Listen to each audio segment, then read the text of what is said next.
evaluation is becoming more and more important as the grants are viewed by either peer reviewers or by the individual institutions and organizations that are reviewing them. So it's something we'll get into more as we go along. It is something that really is important. The fiscal responsibility component is people basically want to know that you can actually uh, deal with the financial end of things. Because we have found ourselves here at the Board of Library Commissioners, there are times when we give out grants and people have trouble spending the money. As odd as that might seem, but they're smaller institutions. They get a uh, a grant and they're not used to working with that kind of money in relation to the project that they're working on, and it's hard sometimes to do it. The other thing is that they want to make sure that you're really have figured out exactly what it is that you need for your funding, so that you're not trying to had the budget. You're actually providing information and background resources and estimates, et cetera, as to documenting what it is that you're dealing with in your proposal.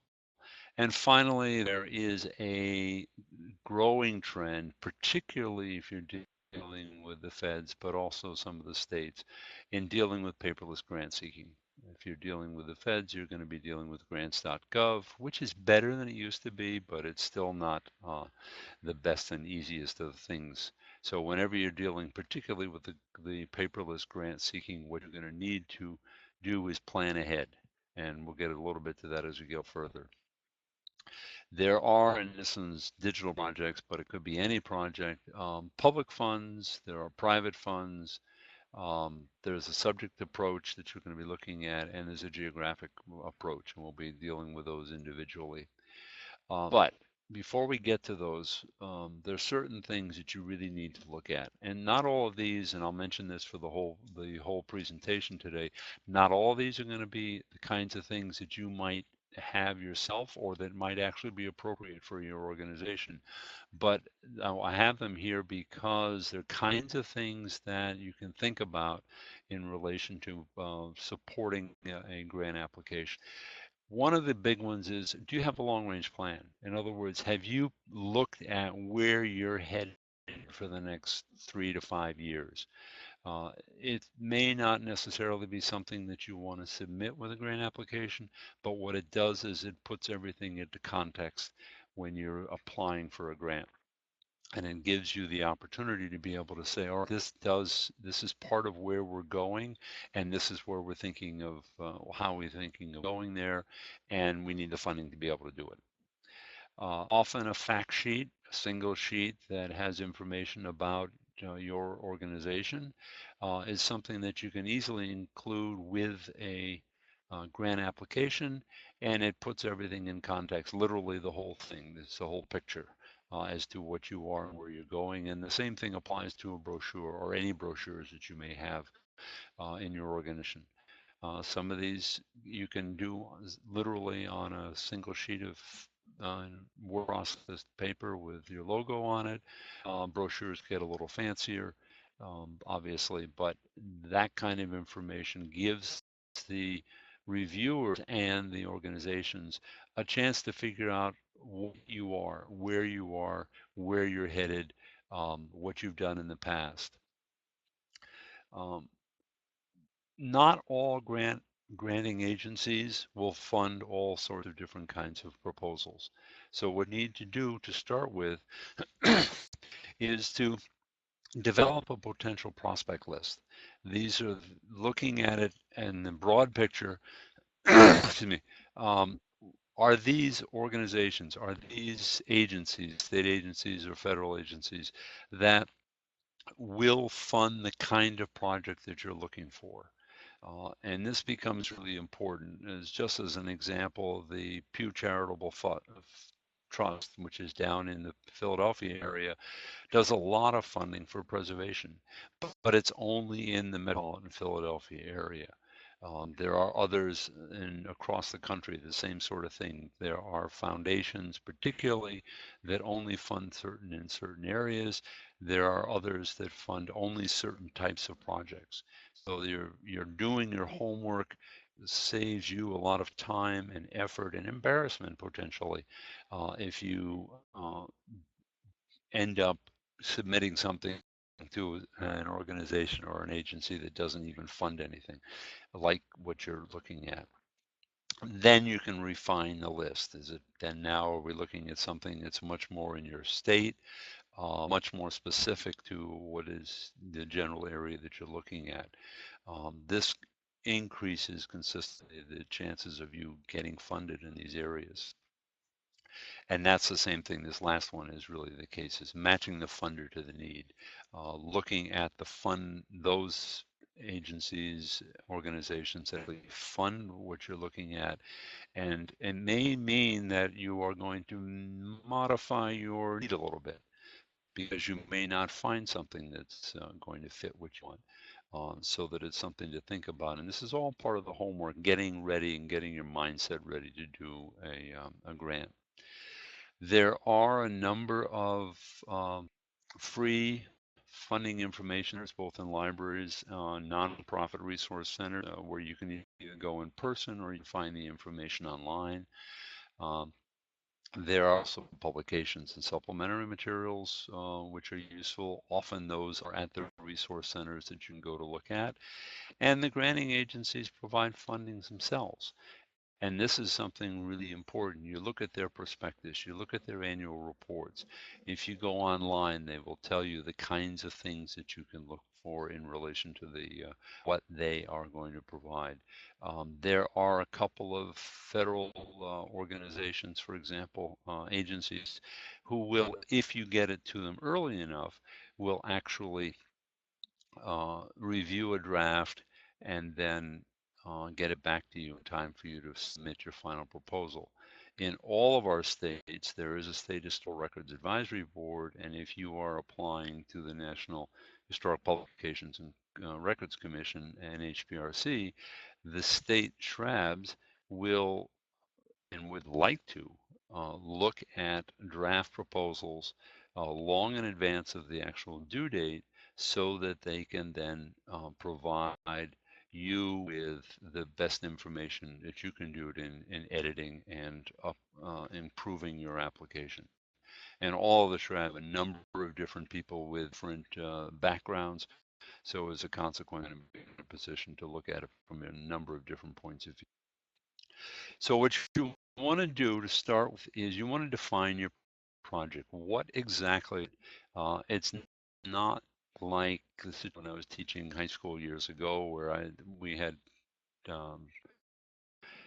term paper projects that needed to come up, and one of the students said, "Well, I'd like to do one on the First World War," and that I would say is what you call a general statement. You want to get quite specific with your project and be able to define it in words, but also with examples of what it is that you want to do. One of the things that I would say is most with any kind of activity is that you need to, um, sorry about that, that you need to support anything that you're going to say. So having defined your projects, then you can identify the prospects, which you just talked about, track the funding cycles. This is really crucial because if you don't do so, particularly with state and federal, you may miss it.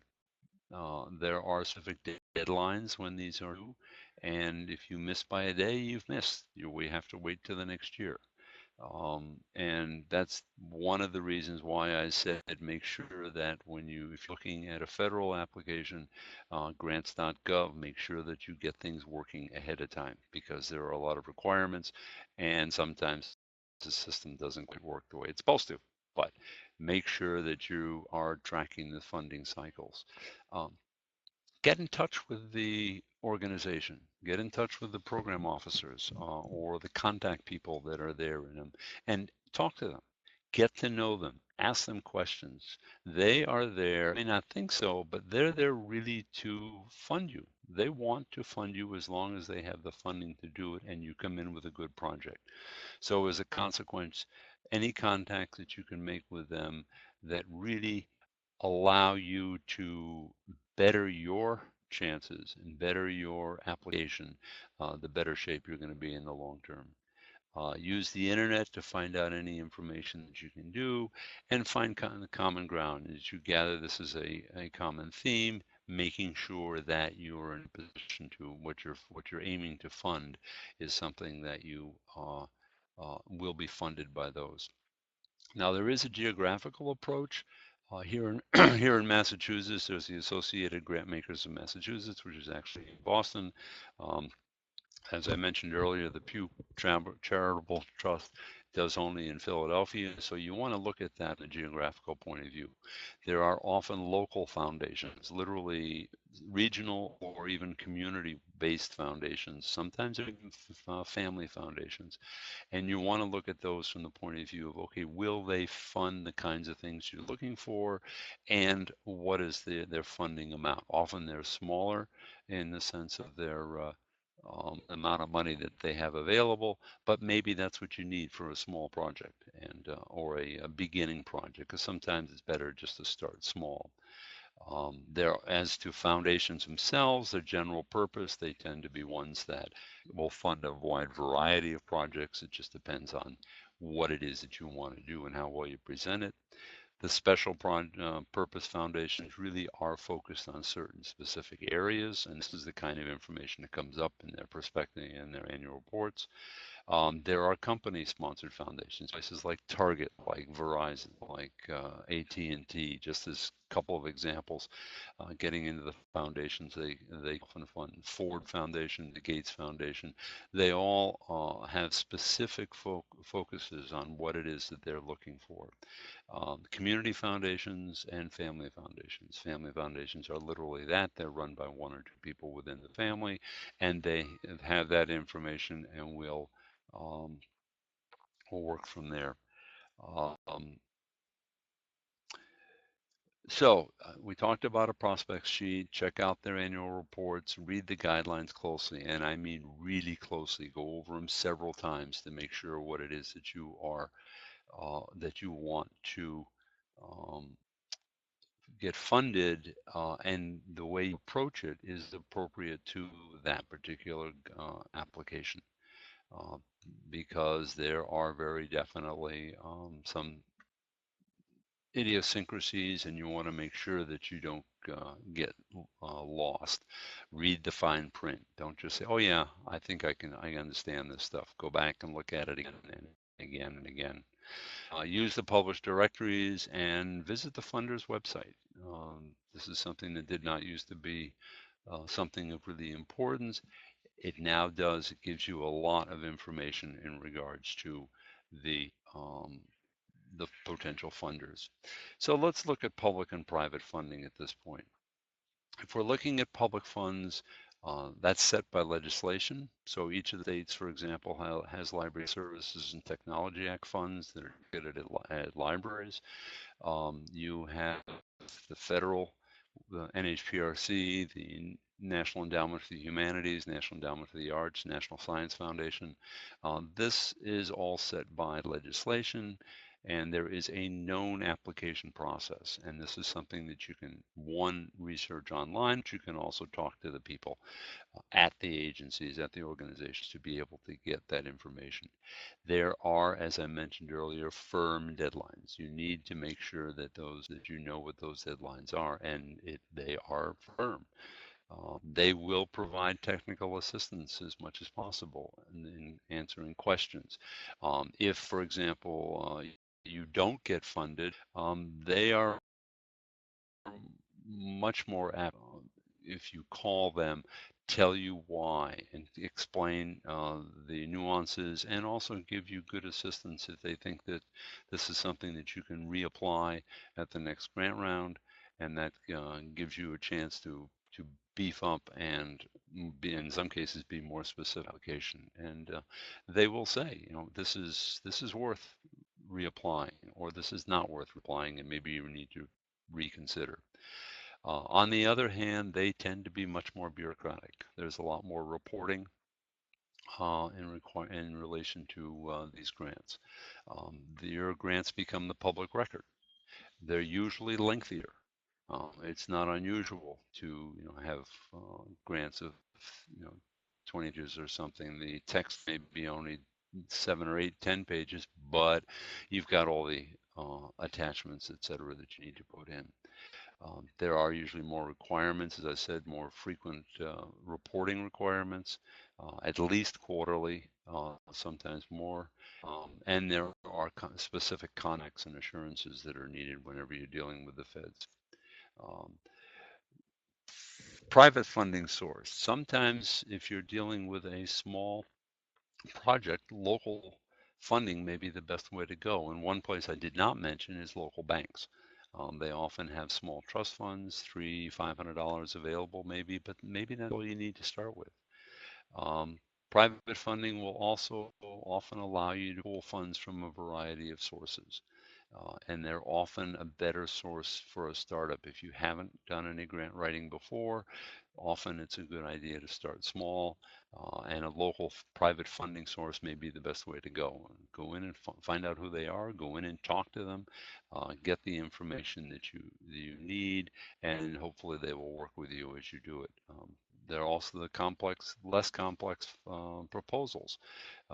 Years ago, there was a woman who was the head librarian at the Marine Biological Laboratory down in Woods Hole, and she calmly told us one time that she had gotten $1 million grant with a one-page application. It was just a letter saying what they wanted to do, and this is what it was going to cost, and she got the funding. So that may be an extreme case, but you can look at from the point of view of they generally are considerably less complex than the federal ones, or state for that matter. The other thing is, though, their priorities may change. They may focus on one thing one year and move to another the next year, or maybe a couple of years down the road. They're also more difficult to track as to how things are evolving. They often have a few limited staff, so you may be dealing with only one person or two. So as a consequence, if you haven't done your homework and you send in an application that is not within their area, it may literally just end up in a circular file. They're not going to spend the time and the effort needed to read something only to find out that it's not something they're funding.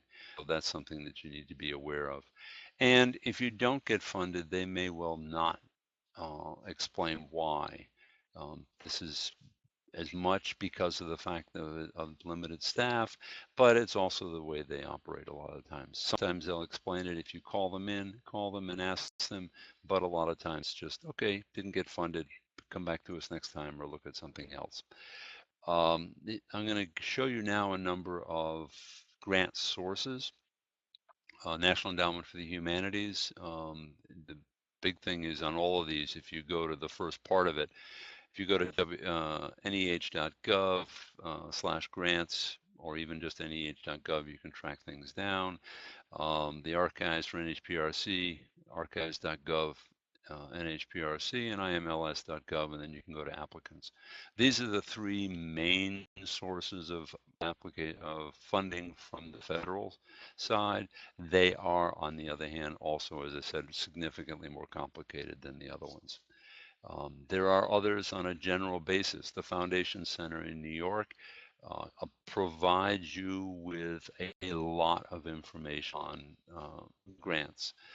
One of the things that is interesting, though, is something I've just learned about recently called Grant Space, which is a service of the Foundation Center and allows you to put in your zip code and get information about funding organizations, foundations in your area, in your general geographic area. So it's a great way to narrow the search right off the bat.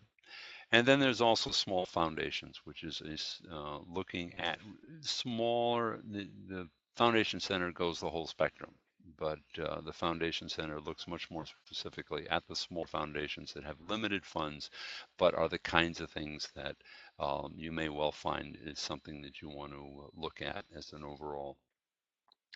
Within Massachusetts, I mentioned earlier the Associated Grantmakers of Massachusetts. It's a resource, the Boston Public Library, the Massachusetts Historical Commission, um, the Foundation Center at the Springfield Public Library, the Worcester Public Library, the Mass Humanities.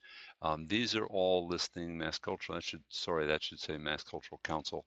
And at the Morse Institute Library in Natick are all ones that are places where you can find information about grants and what might work for you. I have a listing here in each of the next couple of slides of the rest of the New England states. These are all, I think, on the NEMA website, but I may have added some others as I was putting it together. So you've got Connecticut, you've got Rhode Island, Vermont, New Hampshire, and Maine, in no particular order. But these are ones that you can look at, contact them, look at their websites, find out what it is that they are actually going to um, uh, provide funding for, and what kind of assistance you can get from them. So that's basically a lot of background information, looking at where we are and where we want to go. Now let's look a bit at writing your actual proposal. Um, Generally, it's a good idea to start small.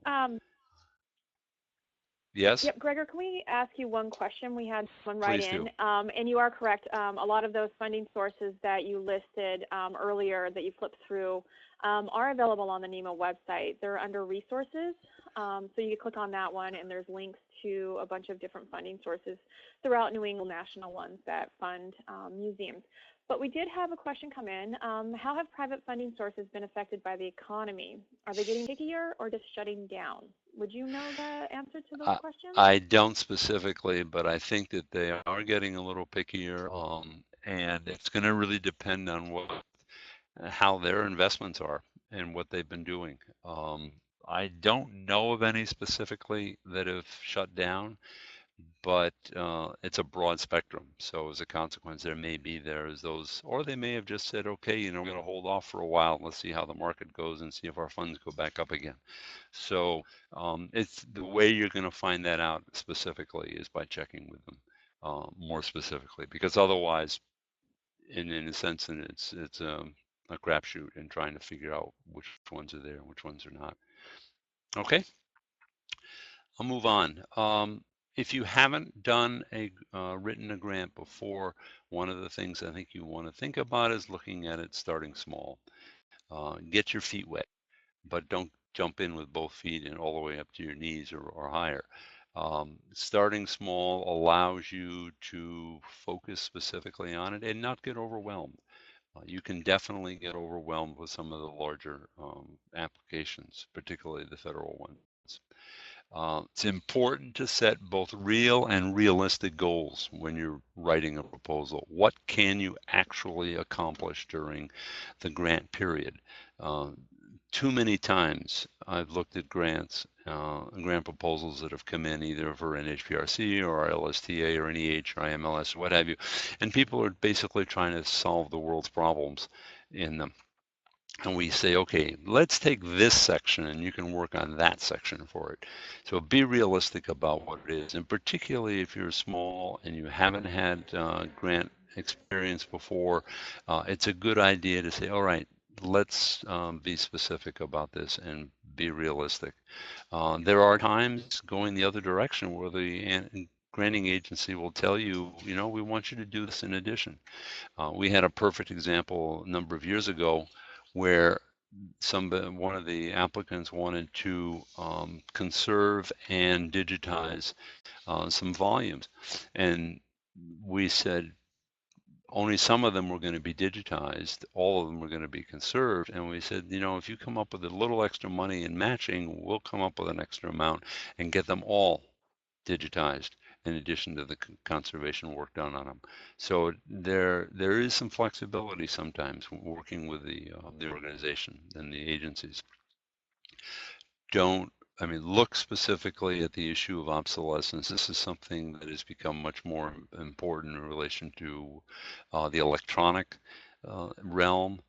But what you want to do is look ahead, see where things are going, and how you want to do is going to move in the direction that things are going rather than standing still. Um, Look for grant funds that give you the most bang for your buck.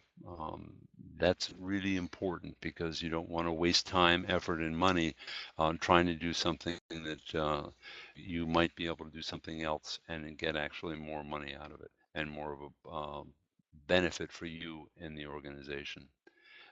I've talked a lot about the grant research. And when you're writing an application, some people have said, just write one application, then you can send it to a lot of different places.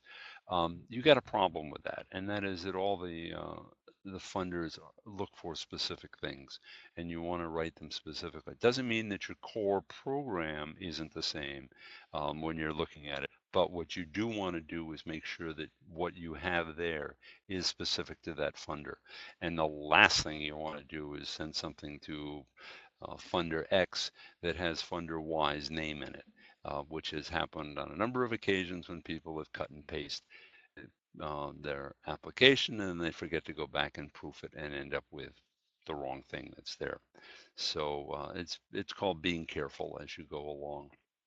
As I mentioned earlier, read and reread the grant application instructions. Those are crucial no matter what level you're looking at, whether it's federal, whether it's state, whether it's foundation, a large foundation, whether it's a community foundation or a family one.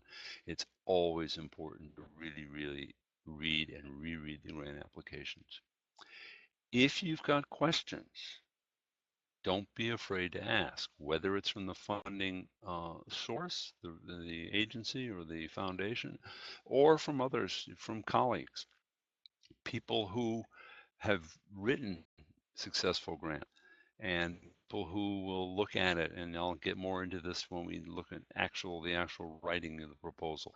Um, Work with people, ask them for them. Um, Ask for what you need. I talked about this a little bit earlier in relation to your budget, and we'll get into it more later on. But don't ask for something where the average grant from this particular funder may be $10,000. Don't ask for $20,000 because they're not going to do it. They're not going to even give you much consideration because it tells them you haven't done your research and you haven't looked at this in the way it needs to be looked at. Get a second opinion, both on your application and also the source of the funding. You're going to need support also. And this goes back to what we talked about earlier in relation to collaboration, working with other organizations, other agencies in accomplishing your project. And even if you are only doing it yourself, get letters of support from other organizations that might be affected by what you're doing or that know the benefit of what you're doing. So as a consequence, you're providing the funder with a lot more information that, hey, this isn't just something that's just me. This is something that's really going to have an impact around, whether it's just because you're opening something up, you're making an exhibit, et cetera, et cetera. That extra support, those letters of support can be really important. Um, Seek local funding, not only from the point of view of possibly a smaller grant proposal, but maybe as matching or maybe as something that adds on to the funding that you're getting from other sources, because that local funding is, along with your own appropriation, what it is that you're going to use for in-kind, et cetera, which we'll get to a little later, shows the funder that you've done work, but there's also support for this. It's not just something that we're coming with a brown paper bag and say, fill it with money, please. Come back with the fact, yeah, we are providing other funding to as in-kind or as specific matching.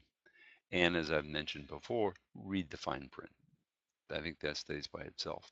So remember that when you're doing a grant proposal, what you are really trying to do is to convince the funder that this project is worth funding and that you want to accomplish this project for specific reasons. And they may be large. If I talk about manuscripts, for example, it's the processing of collections to make sure that they're then available and accessible. It may be for an exhibit. There are a number of different things that you can look at. But what you're trying to do at this point is play the PR person. You're essentially trying to convince them that what you want to do is worth funding and that you can do it. You are essentially providing a request to them for money, the resources to be able to do what it is that you can't do on your own with your own funds, and therefore you need specific additional funds to be able to do that. So your proposal really is an instrument of persuasion. It's an instrument that allows you to say, hey, this is a good project and I'm supporting why it's a good project, so you should fund me. Doesn't mean they're going to, but that's what you're trying to do. The other thing, and this we'll get to a little more specifically when we start talking about the components of the proposal, is that you are in your time frame, in your objectives, in your solution to your problem, you're telling the funder that you're going to do things a certain way, that you're going to follow this sequence of events, or that you're going to build this in this way, that sort of thing. It's a guideline in many ways to the organization to implement the activity. The more time effort that you spend developing your proposal, making sure that you are being specific in relation to what you say you're going to do, the easier it's actually going to be for you to carry it out, assuming that you get funding, because you've done a lot of the mental work already trying to set it up. So, and this list of elements of a proposal is large. And not all of them are not all of the components that are listed here are going to be things that you're going to want to include or that are necessary to include depending on the type of grant that you're submitting. A letter of introduction, a letter of transmittal, basically saying, hey, we're such and such an organization. We are in this location. We're planning to do this, and we're looking for funding. Trying to basically just introduce yourselves to them, even though you may have been in touch with them on a number of occasions in the past. There's a title page, which I think is self-explanatory. A project abstract. Um, if they require an abstract, don't write it in the beginning. Write it after you've done everything else, because in the process of putting together the rest of the application, you may find in actuality that it's changed, and then you don't want to have an abstract that doesn't match what the rest of your project is. So you want to go back and write that at the end after you've done everything else. Your statement of need is essentially, this is why we need the funding. Is what it is, what the problem is, what the need is, what you want to accomplish, and why you want to do this. A lot of times it's, and I'll use an example that we've done, we're dealing with disaster preparedness on a regular basis. So our statement of needs deals with something about how we're going to instruct people, how we're going to get people ready for disasters, because we're getting larger numbers and bigger disasters that are occurring. And among other things, we don't want to lose our cultural resources, which is part of what we've been working with.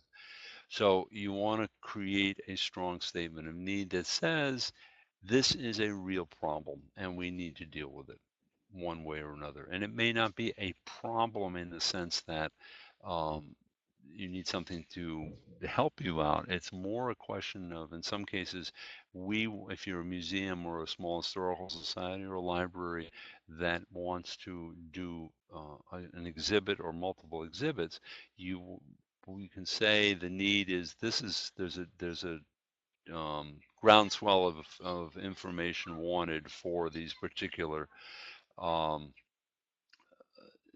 this information for us to be able to exhibit it. And this is what we will be able to do.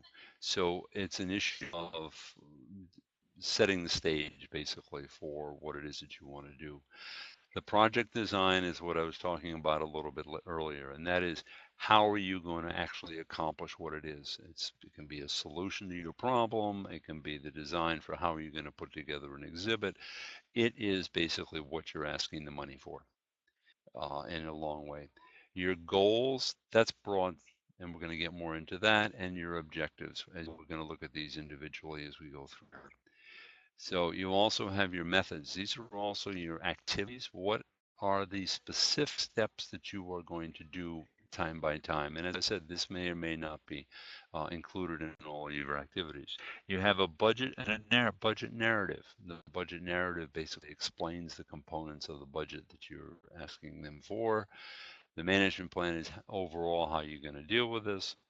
Your personnel and your staff is who's going to be involved, who's going to be in charge, who's going to do the various things that need to be done. Evaluation, I mentioned right at the beginning, is something that they're really looking for a lot. Cooperation and collaboration the same. And finally, the appendices, which are anything else that you feel is important for them to see.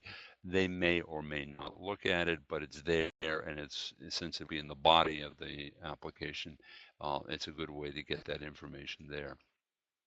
Support letters are crucial. I'll get to those a little later. If it's appropriate, maps or floor plans, documentation of what's going on past, any other supporting materials that you may want to put into the appendix or otherwise, and resumes of the staff that's going to be involved. So, quick pointers. Confirm the interest of the funder of your type of project. Get the staff involved. You're far more apt to be able to get a better proposal, and also eventually, if you get the funding, to be able to get the staff involved in what's going on if you've involved them right from the beginning. A number of times it's one person who's writing it, and they haven't involved the staff in ideas, and they get to see it at the end, and they say, "Whoops, we can't do this for this reason or this reason or this reason." So getting them involved right from the beginning gives you a chance to get a rounded approach to the whole thing. Make sure you have your own resources, whether it's staff, whether it's equipment, whether it's some funding, other funding that you've got, the resources that you need to support the project. And as I mentioned earlier, there have been times I've given funding to smaller institutions and they haven't been able to support it in the way they wanted to or spend all the money. We've talked a lot about researching the funding.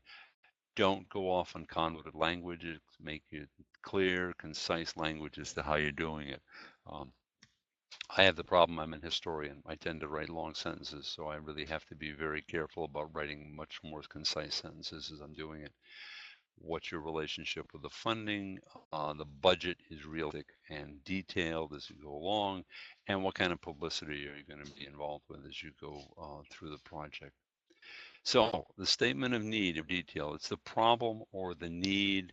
It relates to the priorities of the funder. This is something that they fund, and we want to make sure that you're applying for something that actually they will fund. The fact that it can be accomplished within the time frame. What kind of statistical information can you provide? This may mean, for example, that you've got attendance records.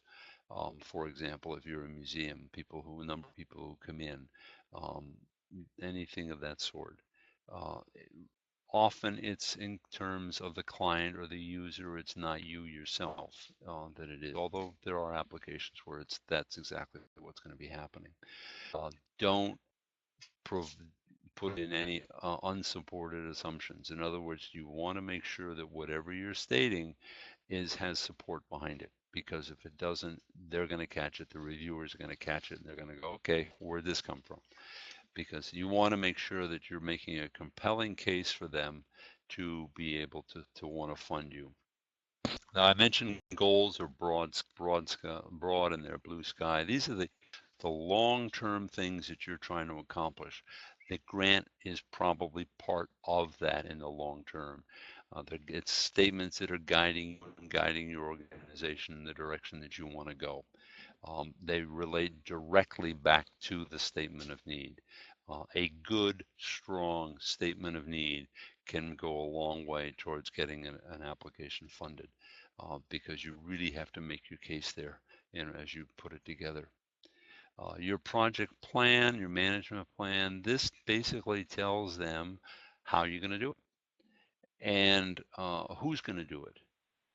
So that your organizational structure, if it's a physical setting to the project, you want to be able to describe it. What are the roles of the various groups within your organization, whether it's volunteers, whether it's advisory board, whether it's collaborators, whether it's a cooperative project, who are the people who are actually going to be doing the work? The fact that it complies with the regulations and the funding regulations, and it's free from jargon. We have a big problem. Libraries, archives, museums, emergency management community, we all have our own jargon.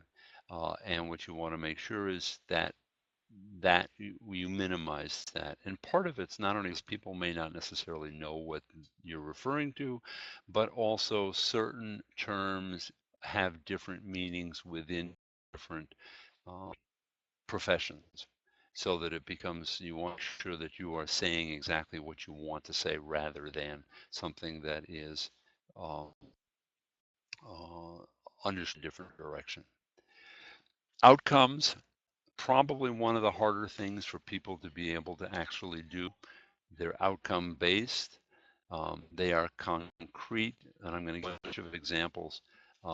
They state accomplishments, they're specific, they show measurements, and they show response. Basically, what they're telling you is who, that's given certain situations, who is going to accomplish what by when, and it's going to be measurable. Now, not all applications are going to ask an objective. If you look at this, and it literally only has to be a sentence or two long, as you will see as I start showing you some examples. It's with these givens, who, what, where, who, what, when, and the fact that they're measurable. That's the big important thing. So we look at there are two types of ones: the management or process objectives. They show accomplishment only. We digitized a number of pages or photographs in the course of your project. The performance or product shows what kind of impact this has group. For example, if the process objective is that you digitize X number of images and you put them up on the web, the impact is, okay, now not everybody has to come to your institution to look at them. They can actually find them on the web remotely. So the management is milestones towards completion that you can accomplish within the time frame. And on the whole, they tend to be easier to write because it's concrete. And when you're looking at it, the performance or product objectives, these show the response from the target group, the researchers, the patrons, the visitors, the volunteers, whomever it happens to be. It can identify some kind of behavior, and it shows how it's been impacted or changed because of what it is that you are doing in the grant. So when you look at your objectives that you've written and the ones that are coming up next is, are they concise? Are they specific? Are they measurable? Do they address outcomes? Are they actually objectives, not the activities that are going to allow you to get to the activities, the objectives, the time when they're going to be accomplished, and the fact that they're free from jargon. Time units. These are pretty self-explanatory. Within 3 months, by the end of the project year, having the frequency rate is that average 3 people will use them. Since we've done the given, which is the processing of the collections, increase the use of historical records by 15%. Just ways in which you can look at the measurability of it. So in this one, there's several here. Conclusion, that's your time. The quantity is what you've done. What it is, it's the Freedom House, and they're available for viewing on the website.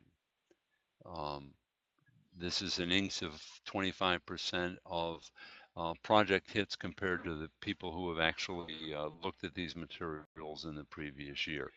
And this one we have after the release, uh, the staff will fulfill at least 5 requests for publications of the image solely from the electronic format. So that we're looking there for at a measurable way of doing it, the 5 requests. Um, Activities are things that accomplish that you need to do in order to accomplish the objectives. So that the means of accomplishing your needs, their full description within the action plan shows who does what, and they do it when and where it's going to happen. They relate directly to the objectives. It's a logical sequence of events and activities, dates, places, times, that sort of thing. And it describes a step-by-step sequence. This is going to happen in the first month. This is going to happen in the second month, etc. Don't get down to the day. You'll never reach that day. But if you say it in the first month or the first 3 months or something of that sort, then you're in a much better position to be able to accomplish it within the time frames that you set up, which is the scope of activities in the time frame. These come from your problem statement. The problem objectives be involved, and what are the methods, resources that you're going to use to accomplish these things. The budget. This is a really important, it's a clear statement of how you are going to spend the money. And it meets the funder's guidelines. Don't just do it out of the blue. Go specifically to what the guidelines are being looked at. Justifying everything. That's where the budget narrative comes in. Realistic, get bids. Some cases are required to get bids at a crack. Use your spreadsheets. Check your math. The number of times that people have submitted applications that the math does not add up is, I'd hate to count it. And no surprises, meaning anything that you come up with in the to have been referenced earlier in your application. Because, for example, a number of years ago, I remember we would go along and read our full application, and all of a sudden a laptop or a scanner or a fax machine or something else would show up in the budget, and we'd go, all right, where is this coming from? Categories that often show up, these are, I think, pretty well self-explanatory. Your salaries and your stipends, your fringe benefits. Those sometimes you'll get that stuff out of the funder. Sometimes it's you using it as in kind. What are the materials you need to implement the program? What kind of training do you need? Are there outside and consultants coming up? Um, how are you going to do your program evaluation? If you're doing it yourself, or are you having somebody come in to look at the program as a whole? Indirect costs, your equipment, deal with your in-kind support, which is things, your salary, the money that you're providing from it. The evaluation is going to go back to your objectives. It actually goes back to your need and your program, and that is shows how they were met. And how are you going to look at that? In other words, basically, you're trying to say, how did we do? Did we accomplish what we said we wanted to accomplish? And if not, okay, sometimes that happens. But you want to find out what it is, a way in which you're going to be able to accomplish this, and make sure you found out you did or did not do it. The fact that you follow the methods of your application, what it is that you said you were going to do. The evaluation allows the funder to be able to measure your progress, particularly if you have various quarterly reports or something like that involved. Um, what are the criteria? What you're going to use survey forms? What kind of data collection are you going to do? Or is it just literally these are the steps we've done in the process of putting it together? If you have an outside evaluator, who is that? And what are you going to plan to produce? You've got formative or process. You've also got summative or product. Basically, the former looks at your work plan, looks at your deviations, were the outcomes affected if there were any changes. It's an ongoing monitoring of your project from day one on. The other looks at whether or not the objectives were achieved. Was it effective? In other words, did we accomplish what we wanted to accomplish? And how did we do? Did we do very well, or did we do poorly, or do we have real problems, or are we in great shape? And another Gregor, thing I that do somebody have that a lot of question. funders will say is, hey, is this a one-time shot or are you looking at something? Yep. Go ahead. We do have a question, Is and there a also since we question? started a little bit late, yes, there is a question. We started a little bit late, so we're going to go a little bit over because it's almost 1 o'clock now. But is there a generally accepted percentage of overhead costs that you can put into a grant if allowed by funder?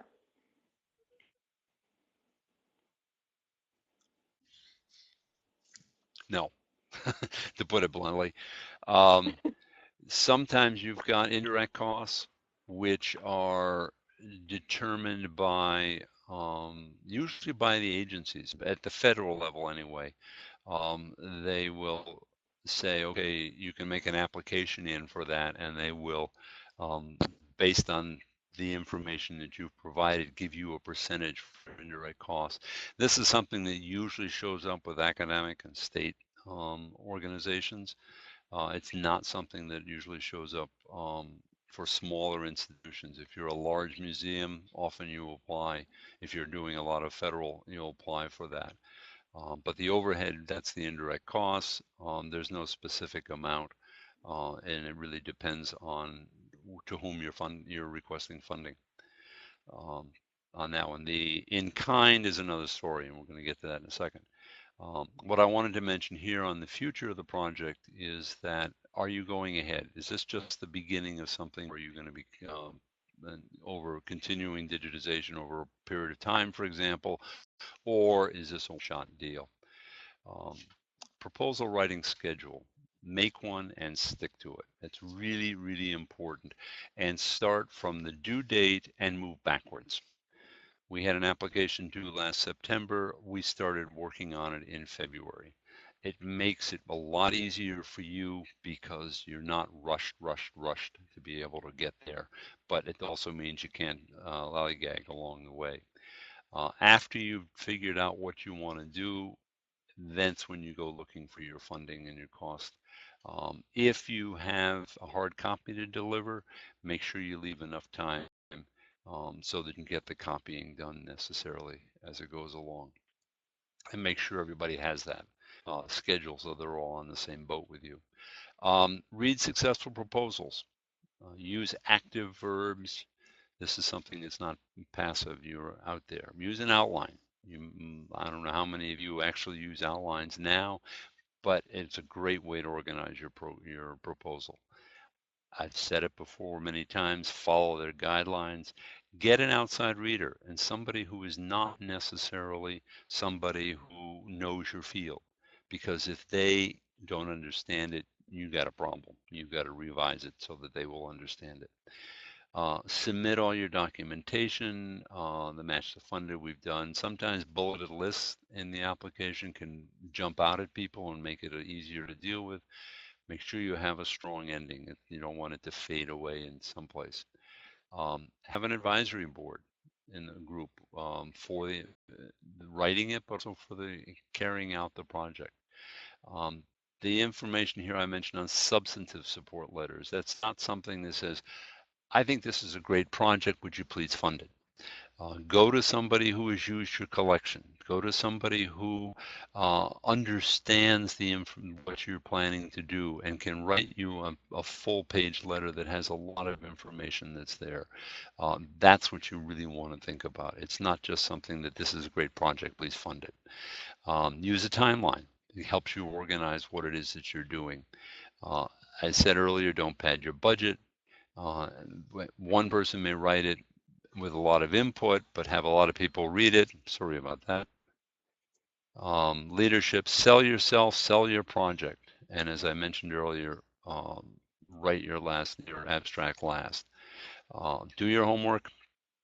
Be sure of your facts. Don't fudge. A strong statement in your statement of need is really important.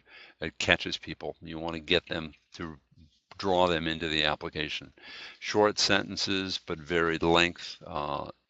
Don't exceed the page limit. Often what happens is, I know with IMLS, they say you have 10 pages. If you go over 10 pages, everything after 10 pages is eliminated. It's gone. So make sure that you are staying within the limit. Graphs, charts, keep it simple. give yourself credit. If you're dealing with matching funds, the more matching funds you can come up with, the better shape you're in. That may well be in kind. You may not have to actually come up with cash, but being able to do it. Salaries, meeting room space, fringe benefits, participants, their charge, and expect things to change. They may change as you go along. Remember, this isn't your project, it's your institution's project. And you want to get commitment from the collaborators in the process so that this is not only one, it's everybody's involved. Your budget narrative is really important because it deals with the cost. Why is it that you're looking for these things? And you can support that with estimates or bids that you've gotten to do that. Be consistent, be respectful, and look at their funding limits as you go along. There's some major problems that have come up. One is lack of communication with the program officer. One is failure to follow the guidelines. You may be looking at ones for a couple of years ago and they've changed. What are your collection formats and size that you're going to be looking at if you're working with digitization, or if you're looking with manuscript processing or something of that sort? What about the ownership and IP rights? That's really important. Lack of detail in your plan of work. We're going to do this. Well, what's in this? What are the specific steps that you want to accomplish? The fact that you've got no letters of support or commitment from your collaborators, from the people you're working with as cooperatively, or also letters from people who are saying, hey, this is a good project, and this is why it's a good project. And there's a real reason for this being accomplished. Missing information on project staff, and as I mentioned earlier, budget areas. So what you want to think about, have confidence in yourself. You can write this. You may not have done it before, but you can do it.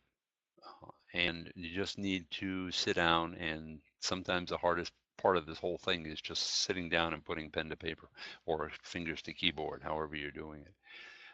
Write clearly, write and support your statements. That's probably one of the crucial points about doing a grant proposal, is the fact that you need to support your statements. Don't just say things out of the blue and then, okay, we'll go on from here. Make sure that you're supporting them. As I mentioned a couple minutes ago, make sure that the proposal is clear to a non-colleague, somebody who doesn't know what it is that you're doing, or may know generally but doesn't know the specifics, and therefore won't just sort of understand what you're saying even though you really haven't said it. You want them to be able to really make sure that it's clear to them. And if it's not, then you have to revise. When possible, work with the funder to produce the best possible proposal. And yeah, you're asking for money, but you're also doing it as a salesperson. So with that, I think we're done. Thank you for participating. And if there are any further questions, I'd be happy to take them.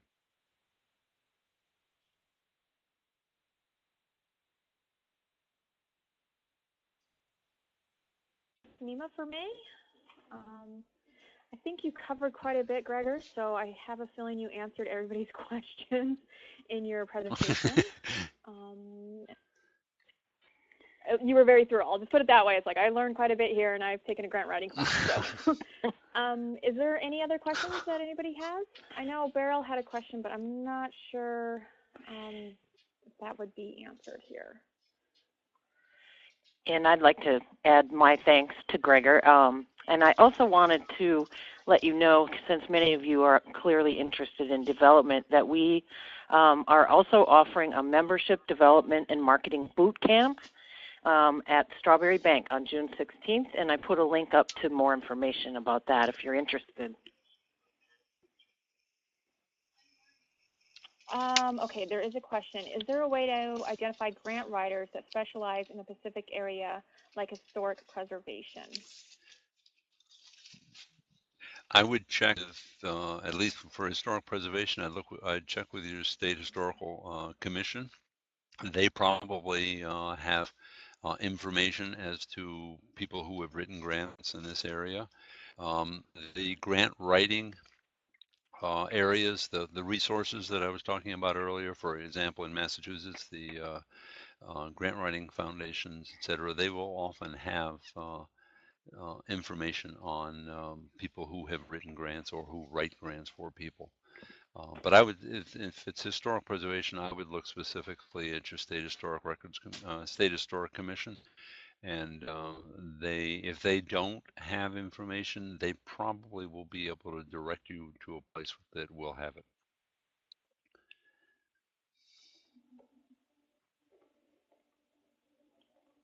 Do we have any other questions? And Kara says thank you, by the way.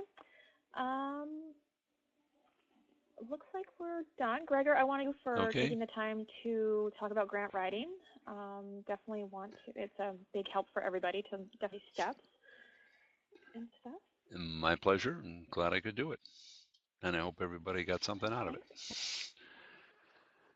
Yep, definitely. There are some resources, as I mentioned earlier, on the NEMA website about granting institutions. There's also, as BJ mentioned, the workshop coming up in June.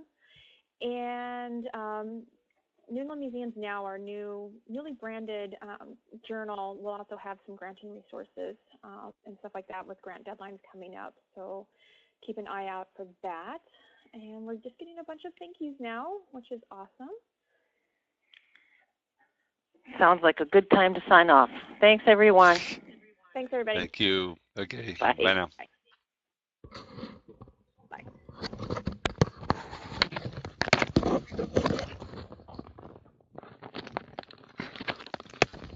New England Museum Association.